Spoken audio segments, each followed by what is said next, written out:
बिस्मिल्लाहिर्रहमानिर्रहीम अल्हम्दुलिल्लाहि रब्बिल आलमीन अल्लाहुम्मा सल्लि अला सय्यिदिना मुहम्मदिन व अला आलिहि व अस्हाबि सय्यिदिना मुहम्मद मादिनिल जूदि वल करम व मन्बाइल इल्मि वल हिल्मि वल हिक्म व बारिक व सल्लिम अलैहि.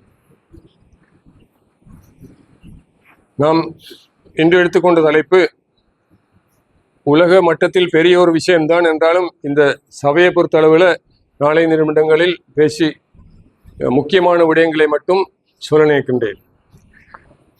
இப்பொழுது உங்களுக்கு தெரியும் 3-4 வருடங்களாக உலகத்தில் உங்களை அனைவருக்கும் உலகத்தில் உள்ள முஸ்லீம்களுக்கு விசேஷமாக எது பெரிய விஷயம் என்று சொல்லி பலஸ்தீன் பிரச்சனை, காசா பிரச்சனை, அதுக்கடுத்தது இப்பொழுது ஈரானை தாக்குகின்றது, லெபனானை தாக்குகின்றது, அமெரிக்கா, இஸ்ரேல், காசா, பலஸ்தீனை தாக்குகின்றது. உங்களுக்கு தெரியும்.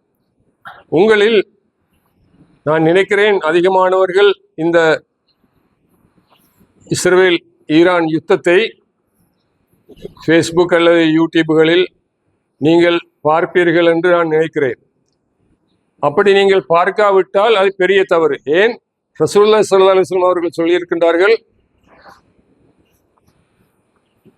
யார் மல்லம் யஹ்தம் பி உமூரினா ஃபலைஸ மின்னா, எங்களுடைய இந்த காரியத்தில் யார் கவனம் இல்லாமல் இருக்கின்றார்களோ அவர்கள் எங்களை சேர்ந்தவர்கள் அல்ல. அப்படி என்றால் ரசூலுல்லாஹி ஸல்லல்லாஹு அலைஹி வஸல்லம் அவர்களுக்கு சம்பந்தப்பட்ட பிரதானமான இடம், எங்கள் அனைவர்களுக்கும் பிரதானமான இடம் பைத்துல் முகத்திஸ். எனவே இங்கே என்ன நடக்கின்றது, இந்த பலஸ்தீன் யுத்தம் என்ன நடக்கின்றது, இது சம்பந்தமாக யாராவது எந்த விதமான கவனமும் இல்லாமல் வேறு வேறு விஷயங்கள் மட்டும் பார்த்து கொண்டு, தொழிலை அல்லது வேறு யூடியூப்களில் வேறு ஏதாவது பார்த்து கொண்டு காலத்தை கழித்தால் இந்த பலஸ்தீன் விஷயம் இப்பொழுது விசேஷமாக இஸ்ரேல் அமெரிக்காவுடைய இந்த பிரச்சனைகள் இதுகளை கவனிக்காமல் இருந்தால் ரசூலுல்லாஹ்வுடைய அந்த எச்சரிக்கைக்கு ஆளாவீர்கள். எங்களுடைய விஷயங்கள்ல யார் கவனம் இல்லையோ அவர்கள் எங்களை சேர்ந்தவர்கள் அல்ல. எனவே கட்டாயம் நீங்கள் பார்க்க வேண்டும். சரி, அப்படி பார்ப்பதென்று இருந்தாலும் அதிலும் ஒரு ஆபத்து இருக்கின்றது. சில யூடியூப்களில், ஃபேஸ்புக்கில் நல்ல விஷயங்கள் வரும், பலஸ்தீன் விஷயங்களாக முஸ்லீம்களுக்கு சப்போர்ட்டாக வரும். ஆனால் குறிப்பாக சில முஸ்லீம்கள் அதில் நீங்கள் அதை ஃபாலோ பண்ணி போனால் காலப்போக்கில் இஸ்லாத்திலிருந்து, ஈமானிலிருந்து உங்களை அறியாமலே காபிராக போகக்கூடிய ஆபத்தும் இருக்கின்றது. ஏன்? அவர்கள் நல்ல விஷயம்தான், பலஸ்தீனுக்கு ஆதரவாக, ஈரானுக்கு ஆதரவாக அவர்கள் பேசுவார்கள், எடுத்து காட்டுவார்கள், நல்ல விஷயம். ஆனால் அதுக்குள்ள வஹாபி அந்த நஞ்ச புகுத்தி அந்த பலஸ்தீன்கார்கள், ஹமாஸ், அவங்கள் காபிர்கள், முஸ்லிம்கள் என்ற அந்த மறைமுகமான கருத்தையும் அவர்கள் அதிலே நுழைக்கின்றார்கள். அப்படி நுழைக்கும் பொழுது அதை நீங்கள் நம்பினால் காலப்போக்கில் உங்களுடைய மனதில் அவர்கள் முஸ்லிம்கள் என்ற கருத்து வரும். அப்படி வந்தால் உங்களை அறியாமலே காபிராக மாறுங்களே. முஸ்லிம்களை பார்த்து காபிர் என்று சொன்னால் நினைத்தால் அவங்களுக்கு தான், சொன்னவர்கள் தான் காபிராக மாறுகின்றார்கள் என்பது ஹதீஸ் உங்கள் அனைவருக்கும் தெரியும். எனவே அப்படிப்பட்ட அந்த யூடியூப்களை பார்ப்பவர்கள் மிகவும் எச்சரிக்கையாக இருக்க வேண்டும். அப்படி இல்லாவிட்டால் தனி சுன்னத்து வல் ஜமாத் கோணத்தில் பேசக்கூடியவர்கள் இருக்கின்றார்கள். முஸ்லிம்கள் அல்லாத தமிழர்கள் முஸ்லிம்களுக்கு சப்போர்ட்டாக பேசக்கூடியவர்கள் இருக்கின்றார்கள். அவற்றை நீங்கள் பார்த்து இந்த விஷயங்களை அறிந்து கொள்ள வேண்டும். சரி, இப்பொழுது அனைவரும் இல்லாவிட்டாலும் சிலராவது இந்த விவகாரங்களை, ஈரான் விவகாரங்களை பார்ப்பீர்கள், கேட்கின்றீர்கள் நான் நினைக்கிறேன்.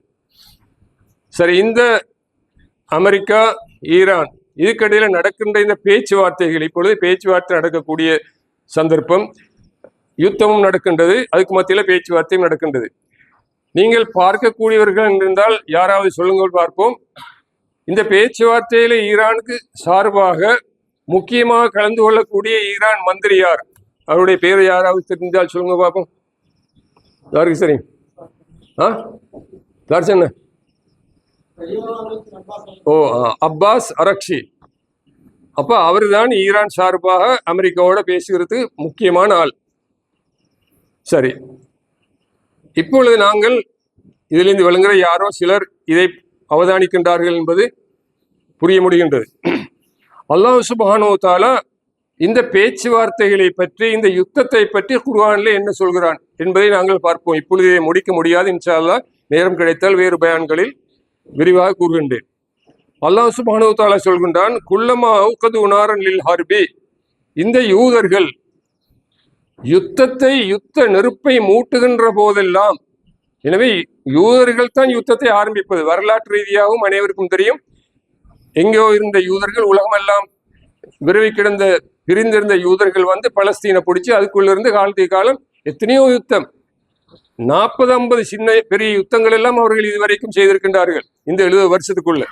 எனவே அவர்கள் அந்த காலத்திலும் ரசூலுல்லாவுக்கு முன்பும் ரசூலுல்லாவுக்கு பின்பும் அவர்களுடைய வேலை எங்காவது அவர்கள் போனால், ஒரு இடத்துக்கு போனால், ஒரு நாட்டுக்கு போனால் அந்த இடத்துல யுத்தத்தை மூட்டுவதுதான் அவருடைய வேலை. அல்லாஹ் சொல்கின்றான், அவர்கள் அந்த யுத்த நெருப்பை மூட்டுகின்ற போதெல்லாம் அத்பா அல்லாஹ், அந்த யுத்தத்தை அல்லாஹ் சுப்ஹானஹு வ தஆலா அணைத்து விடுகின்றான், நூத்து விடுகின்றான். வயசவுனு பில்லர்லி பசாதா, இந்த யூதர்கள் இந்த பூமியில ஃபசாது அநியாயங்கள் தீமைகளைத்தான் அவர்கள் செய்கின்றார்கள். வல்லாஹு லா யுஹிப்புல் முஃப்ஸிதீன், அல்லாஹ் சுப்ஹானஹு வ தஆலா இப்படி அநியாயம் ஃபசாது செய்யக்கூடியவர்களை விரும்புவதில்லை. இது 64வது சூரத்து 5வது ஆயத்து. அடுத்தது அல்லாஹ் சுப்ஹானஹு வ தஆலா சொல்கின்றான், வலன் தர்லான்கள் யஹூது வலன் நஸாரா ஹத்தா தத்தபிஉ மில்லத்தஹும். இப்பொழுது இந்த உடன்படிக்கை செய்கின்றவர்கள் நினைக்கிறார்கள், அது அரபு நாடுகள் என்றாலும் சரி, இவ்வளவு காலமா எத்தனையோ சில உடன்படிக்கை, அந்த உடன்படிக்கை, இந்த உடன்படிக்கை, ஐக்கிய நாடு சபை, அது இது ஐக்கிய நாடு சபையில எத்தனையோ உடன்படிக்கைகள், எத்தனையோ பேச்சுவார்த்தைகள். இந்த பேச்சுவார்த்தைகள் மூலமாக யகூதிகளிலும் குறிப்பாக சியோனிஸ்டுகள் சமாதானத்துக்கு வருவார்கள், ஒற்றுமைப்படுவார்கள், ஒற்றுமையாக வாழ்வார்கள் என்று மனப்பால் கற்பனையாக இவர்கள் நினைத்து கொண்டிருக்கின்றார்கள். இந்த அரபு மக்களும் இந்த முஸ்லீம் அவர்களுடைய பேச்சுவார்த்தை நடத்தக்கூடியவர்களும். அல்லாஹ் அடித்து சொல்கின்றான், வலன் வலன் சொன்ன நெவை, எப்பொழுதும் இல்லை, ஒரு முறையில் ரசூல் காலத்தில் மட்டுமல்ல, உலகம் முடியும் வரை எப்பொழுதும் இல்லை. தர்லா ஆண்கள் யஹூது வலன் நசாரா, யஹூதிகளும் நசாராக்களும் உங்களை பொருந்தி கொள்ளவே மாட்டார்கள். அதாவது எந்த உடன்படிக்கை செஞ்சாலும் அதுக்கு அந்த உடன்படிக்கைக்கு ஏற்ற விதத்தில் அவர்கள் நடக்க மாட்டார்கள், பொருந்தி கொள்ள மாட்டார்கள். எதுவரையில ஹத்தா தத்தபிஅ மில்லத்தஹும், அவர்களுடைய வேதத்தை நீங்கள் என்ன முஸ்லிம்கள் பின்பற்றும் வரை அவர்கள் விட்டு கொடுக்க மாட்டார்கள். எனவே எத்தனை பேச்சுவார்த்தை நடந்தாலும், எத்தனை யுத்தங்கள் நடந்தாலும், யஹூதி நஸராக்களுடைய கடைசி அவங்களுடைய நாட்டம், அவங்களுடைய தேவை, அவங்களுடைய திட்டம் முஸ்லீம்கள் எந்த வகையிலோ இஸ்லாத்தை விட்டுவிட்டு அவர்களுடைய மார்க்கத்தை பின்பற்ற வேண்டும். இப்பொழுது அந்த நிலைக்கு சில அரபு நாடுகள், கல்ஃப் நாடுகள் வந்து கொண்டிருக்கின்றன. இஸ்லாத்தை பத்தி பிரச்சனை இல்லை, இஸ்லாமிய விழுமியங்கள், சட்டத்திட்டங்கள், ஹலால் ஹராம் இதை பற்றி எந்த கவனமும் இல்லை. யஹூதிகளுக்கு தேவையான விதத்தில் வாழக்கூடிய சில கல்ஃப் நாடுகள் இன்று வந்துவிட்டன. இதைத்தான் அல்லாஹ் சுப்ஹானஹு வ தஆலா சொல்கின்றான், அவர்களுடைய மார்க்கத்தை பின்பற்றும் வரை அவர்கள் உங்களை பற்றி திருப்தி அடைய மாட்டார்கள். குல் இன்ன ஹுதல்லாஹி வல் ஹுதா, நபி நீங்கள் சொல்லுங்கள், நிச்சயமாக நேர்வழி என்பது அல்லாஹ் காட்டிய நேர்வழி மட்டும்தான். அதெல்லாம் அந்த ஐக்கிய நாடு சபை, அந்த சபை, இந்த சபை, அந்த உடன்படிக்கை, அது ஒன்றும் நேர்வழி இல்லை. அல்லாஹ் காட்டியது மட்டும்தான் நேர்வழி. வலைநித்தபாகவும் பாதல்லதி ஜாஅக மினல் இல்மி, அல்லாஹ்விடத்திலிருந்து இதுதான் தெளிவான தீர்ப்பு என்ற அந்த இல்மு வந்த பிறகு, அதாவது குர்ஆனுடைய தீர்ப்பு வந்த பிறகு, யார் அந்த யஹூதி நஸாராக்களுடைய விருப்பங்களை, உடன்படிக்கைகள், ஐக்கிய நாடு சபை என்ற பெயர்கள்ல யார் அதை பின்பற்றி கொண்டு போகின்றார்களோ, மாலக்கமினல்லாஹி மின் வலியும் வலனசீர், அப்படி போனால் உங்களுக்கு அல்லாஹ் அல்லாம வேறு எந்த பாதுகாவலரும் இல்லை, உங்களுக்கு உதவி செய்யக்கூடியவர்கள் இந்த உலகத்தில் யாருமே இல்லை. அதுதான் இன்று முஸ்லிம் உம்மத்துக்கு நடந்திருக்கின்றது.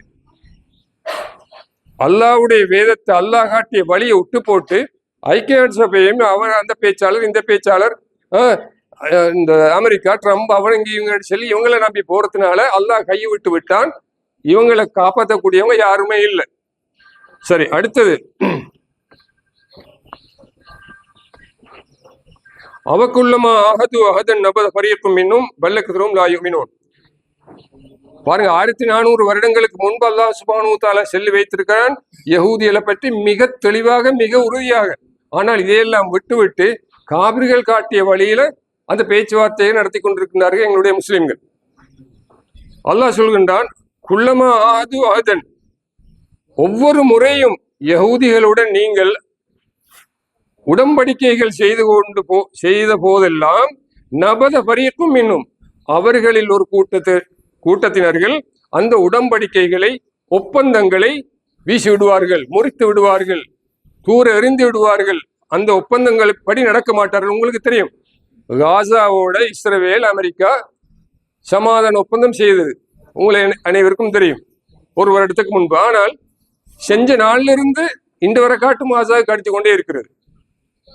ஒப்பந்தத்தை அவங்க கணக்கெடுக்க மாட்டார்கள். அவர்கள் யாருக்கும் பயமில்லை.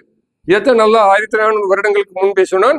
நபதகு பரியத்தும் இன்னும் அவர்கள் ஒரு கூட்டம்னா இந்த காலத்துல சியோனிஸ்டுகள், யஹூதி சியோனிஸ்டுகள், இவர்கள் இந்த ஒப்பந்தங்களை கணக்கெடுப்பதில்லை.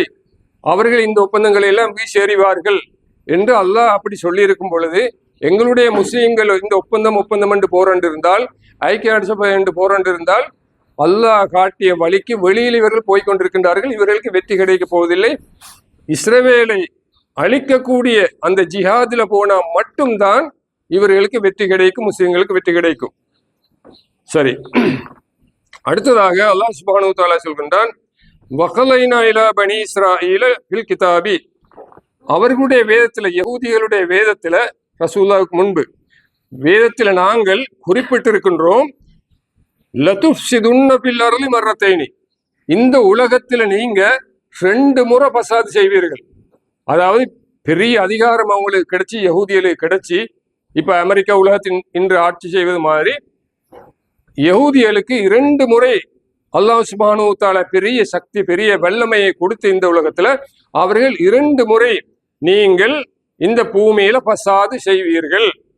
வலதஅலுன்ன உலுவன் கபீரா, நீங்கள் பெரிய உலகத்துல உங்களை போல ஆட்கள் இல்லை, இராணுவத்துல அதுல இதுல எல்லாம் உங்களை போல ஆட்கள் எல்லாம் பெரிய ஆட்களாக நீங்கள் உலகத்துல பெரிய வல்லரசாக சக்தி உள்ளவர்களாக 2 முறை நீங்கள் இருப்பீர்கள். ஃபைதா ஜாவது ஊலாஹுமா, இந்த 2 முறையில முதலாவது முறை அல்லாஹ்வுடைய அந்த அமைச்ச அந்த முதலாவது முறை, யஹூதிகள் மேலோங்கி இருக்கக்கூடிய அந்த முதலாவது முறை வந்தால், பாஸ்னா அலைக்கும் இபாதல்லனா உலி இபாசின் சதீதின், எங்களுடைய சில அடியார்களை அவர்கள் மீது, அந்த யஹூதிகள் மீது நாங்கள் ஏவி விடுவோம். அல்லாஹ் சுப்ஹானஹு வ தஆலா அவர்களை மேலான சக்தி மிக்க சமூகமாக மாற்றிய பிறகு அவர்கள் உலகத்துல பசாது செய்த காரணமாக அல்லாஹ் என்ன செய்கிறான், அல்லாஹ்வுடைய சில அடியார்களை ஏவி அந்த யஹூதிகளை அழித்து விடுவான். ஃபஜாசு ஹிலால் தியாரி வகான வஅதம் மஃபூலா, அவர்கள் அந்த அல்லாஹ்வுடைய அடியார்கள் என்ன செய்வார்கள், யஹூதிகளுடைய எல்லா வீடுகளை தரமட்டமாக்கி, அவர்கள் பில்டிங் எல்லாம் தரமட்டமாக்கி, அவர்களுடைய எல்லா வஸ்துகளையும் பொடியாக்கி அழித்து விடுவார்கள்.